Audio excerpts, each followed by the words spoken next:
ఒకటమ్మా ఇవాళ టీఆర్ఎస్ గవర్నమెంట్‌కు వ్యతిరేకంగా నిలబడింది కూడా అశోక్ సారే. హ్మ్. టీఆర్ఎస్ గవర్నమెంట్‌లో జైలు పోయింది కూడా అశోక్ సారే. అవును. మళ్ళీ కాంగ్రెస్ గవర్నమెంట్ వచ్చినాక కూడా మళ్ళీ కేసులు పెట్టుకుంది కూడా అశోక్ సారే. హ్మ్. ఎందుకంటే మనం విద్యార్థుల తరపున నిలబడింది. హ్మ్. ఇలా పార్టీలు చెప్తున్నాం, ఇంకోళ్ళు చెప్తున్నాం వచ్చినట్టు సందర్భం కాదు. హ్మ్. ఇవాళ టీఆర్ఎస్ వ్యతిరేకంగా కొట్లాడిన రోజు కాంగ్రెస్ వాళ్ళ మద్దతుతో అశోక్ సార్ కొట్లాడుతున్నారు. హ్మ్. ఇవాళ కాంగ్రెస్తో కొట్లాడుతుంటే టీఆర్ఎస్తో కొట్లాడుతారని చెప్తారు. ఎప్పుడైనా ఇది బురద జల్లే కార్యక్రమం ఎప్పుడైనా జరుగుతుంది. హ్మ్. ఇప్పుడు ఎందుకు ధర్నాలు చేయాలని మీరు క్వశ్చన్ చేస్తున్నారు. అవును. గవర్నమెంట్ ఏమన్నది మేనిఫెస్టోలో ఫేజ్ 1 ఫేజ్ 2 డిసెంబర్లోగా 2 లక్షల ఉద్యోగాలు ఇస్తామని చెప్పింది. హ్మ్. మరి డిసెంబర్ ఎప్పుడు పోయింది? 2 డిసెంబర్లో అయిపోయినాయి. 2 ఏళ్ళు దాటిపోయింది. 3వ ఏడు స్టార్ట్ అయింది. మరి 3 ఏళ్ళు అయినాక మీరు సంవత్సరంలోగా 2 లక్షల ఉద్యోగాలు ఇస్తామని చెప్పేసి ఎన్ని లక్షల ఉద్యోగాలు ఇచ్చారు మీరు?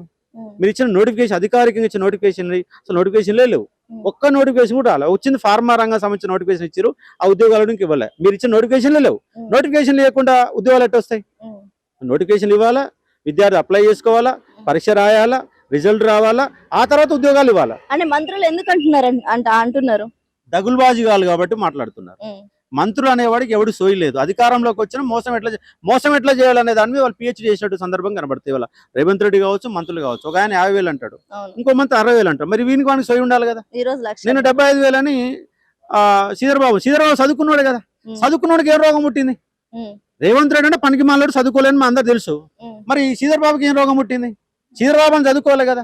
నువ్వు ఒక వర్టికల్లో ఉన్నట్టు 6 గంటలు ఒక జీవో ఇచ్చేస్తే ఉద్యోగాలు మొత్తం నీ అయిపోతాయి. ఒక 6 గంటల్లో వర్టికల్లో ఉన్న జీవోని 6 గంటలుగా మార్చి గతంలో ఉన్న ఉద్యోగాలన్నీ పత్రాలు ఇచ్చినావు. నువ్వు పత్రాలే ఇచ్చింది, హ్మ్. పరీక్ష పెట్టలేగా. మరి పరీక్ష పెట్టకుండా పత్రాలు ఎట్టిస్తావు? నీ ఉద్యోగాలు ఎట్టయితాయి? ఈ అన్ని అంశాలు నిరుద్యోగులందరికీ తెలుసు.